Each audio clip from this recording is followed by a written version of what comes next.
2024 मसीहा जून 4 तारिख फलाफल प्रकाश पाइला। भारतीय जनता पार्टी सरकार गढ़िबा पे जनादेश पाइला। यह सेमानकु मध्य आश्चर्य करथिला। सेमाने मध्य कुआकुई हेले ए फलाफल होछि अप्रत्याशित, किंतु 2 वर्ष पूर्ति पर जेतेबेले सेमाने बाहास्फोट मारुछंती सेमाने जानिबा दरकार जे जनसाधारण पश्चाताप करुछंती, दुख प्रकाश करुछंती। काहेकि एभली गोटे अपारग सरकार को आनिले सेइथिबे मनस्ताप करुछंती। ए कथाटा से बुझिबा दरकार। जदि बुझी नथिबे ताहा हेले सेमाने ऐतिहासिक भूल करुछंती बोली भविष्य में प्रमाणित हो। एवं जो कथा कहिले जे 15 वर्ष बीजेडी एकाकी सरकार जहा हो 24 वर्ष जो नारा दौथिले धारा लागिथिला सेतिर से वर्तमान प्रथम ब्रेक देले जे 2000 2009 मसीहा पर्यंत सी विजु जनता दल से सहभागितारे थिले। 2 वर्ष पर चैतन्य उदय है 24 वर्ष को 15 वर्ष को आनिले। एवं आउ गोटे कथा कहले से रिपोर्ट कार्ड बुली बुली जनसाधारण देबे। से जानी नांती जनसाधारण तांको रिपोर्ट कार्ड तैयारी कर सके। भारतीय जनता पार्टी सरकार ओडिशा रिपोर्ट कार्ड जो तैयारी करछिनि बांटीबे, किंतु जनसाधारण तांको रिपोर्ट कार्ड तैयारी कर सलेनी जे भारतीय जनता पार्टी सरकार केते दुर्बल केते अपारग एवं केमिति काम न करंदी ए कथा उपरे गोटे भल रिपोर्ट जनसाधारण दिछि।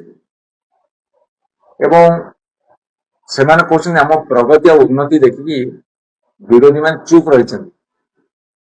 विरोधी मान को चुप करिवार तुम मैंने प्रयास करुच। तुम मैंने भावुच जे विरोधी को आम चुप कर अन्य उपाय जो उपाय विभिन्न राज्य रे विभिन्न जगार बा देश रे चुप करिवार उद्यम करुच तुम से ढांचा जो कहूच से जो कहूच।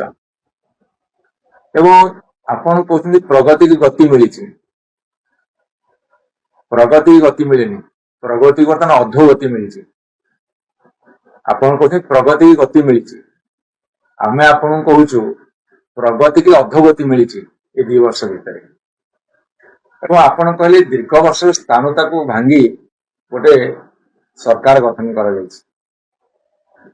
स्थानुत्व एवं ए सरकार जो उत्तरदायित्व एटा बर्तमान इतिहास पृष्ठारे लीन होगा बसी। माने स्थानुत्व तो नंबर 1, उत्तरदायित्व रे तुम पूरा निश्चिन्न करदेल गोटे सरकार दायित्व को।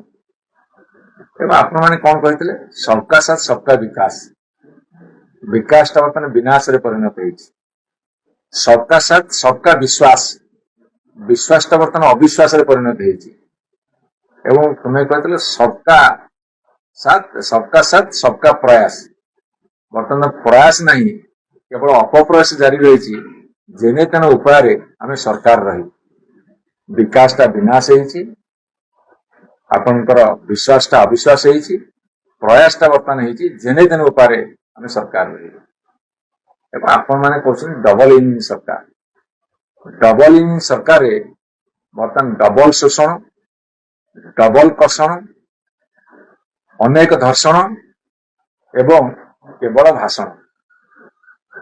2 वर्ष भारतीय जनता पार्टी सरकार जो जितबार 2 वर्ष है 12 तारीख को 2 वर्ष पूरी सरकार को आपण मान डबल इंजिन सरकार।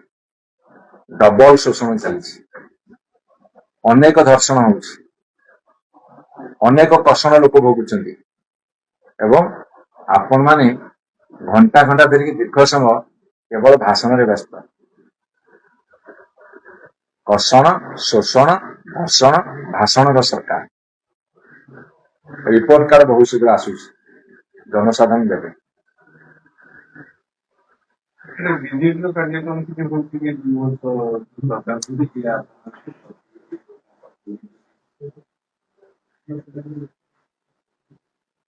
विजु जनता दल वर्तमान समस्त जगार महिला मानकर रैली चलती बहुत महिला जोग दे निरंतर भाव में विजु जनता दल ସଂଗଠନକୁ ଆଗକୁ ବଢାଉଛି ଏବଂ ଜନସାଧାରଣଙ୍କୁ ସାଥିରେ ନେଇ ଏ ସରକାର ଅପକର୍ମକୁ ତୀବ୍ର ବିରୋଧ କରୁଛି। ଆପଣଙ୍କର ଯୋଉ ବିଜେପି ବିଧାୟକ ମାନେ ପ୍ରସ୍ତୁତ କରିଥିଲେ ସେଠି ଗୋଟେ ନୂଆ ନେତାଙ୍କୁ ମଧ୍ୟ ଆପଣ ଦେଲେନି, ଅନେକ ନେତାଙ୍କୁ ଦାୟିତ୍ୱ ଦିଆଯାଉଛି। ସାଧାରଣ ଲୋକ ସବୁଠି ବାହାରି ଆସୁଛନ୍ତି। ସାଧାରଣ ଲୋକ ତୀବ୍ର ପ୍ରତିକ୍ରିୟା ପ୍ରକାଶ ପାଇଛି ଆଉ ତୀବ୍ର ପ୍ରତିକ୍ରିୟାଟା ବର୍ତ୍ତମାନ ପ୍ରତିବାଦ ରୂପ ନେଉଛି। ଆଉ ଏଇ ପ୍ରତିବାଦ ରୂପ ଯଦି ଏଇଭଳି ଭାବରେ ନବ ତାହେଲେ ଭାରତୀୟ ଜନତା ପାର୍ଟି ତାର ଫଳାଫଳ ଜରୁର ଭୋଗ କରିବ। ସରକାରଙ୍କ ସେତେବେଳେ କୁହନ୍ତି ଯେ ଅନ୍ୟ ପ୍ରକାର ସଂଗଠନକୁ ନେଇକି ବିଜେପିର ସଂଗଠନିକ କାର୍ଯ୍ୟକ୍ରମ ଭିତରେ ଜାରି ହେଉଛି, ତାକୁ କେମିତି କାଉଣ୍ଟର କରିବେ? କାରଣ ଆପଣଙ୍କର କିଛି ସଚେତନ ନାହିଁ। ବର୍ତ୍ତମାନ ଜନସାଧାରଣ ଅସନ୍ତୁଷ୍ଟ ଏବଂ ଭାରତୀୟ ଜନତା ପାର୍ଟିର ବହୁ ପଦାଧିକାରୀ କର୍ମକର୍ତ୍ତା ତାଙ୍କ ସମର୍ଥକ ମାନେ ମଧ୍ୟ ଅସନ୍ତୁଷ୍ଟ ହେଲେଣି। ସେ ଅସନ୍ତୁଷ୍ଟ ମାନଙ୍କୁ କେମିତି ମନେଇକି ତାଙ୍କ ଦଳରେ ରଖିବେ ସେଇଥିପାଇଁ ଭାଳେଣି ପଡି ସେଇଥିପାଇଁ କିଛି କାର୍ଯ୍ୟକ୍ରମ କରୁଛନ୍ତି। ସେଟା ସାଙ୍ଗଠନିକ ନୁହଁ, କେବଳ ମରାମତି ସଂଗଠନ ଚାଲିଛି ଭାରତୀୟ ଜନତା ପାର୍ଟିର। ସେ ଦେଖିବେ ଆପଣ ତାଙ୍କର ବହୁତ ଖରାପ ହବ, ରେଜଲ୍ଟ ବହୁତ ଖରାପ ହବ।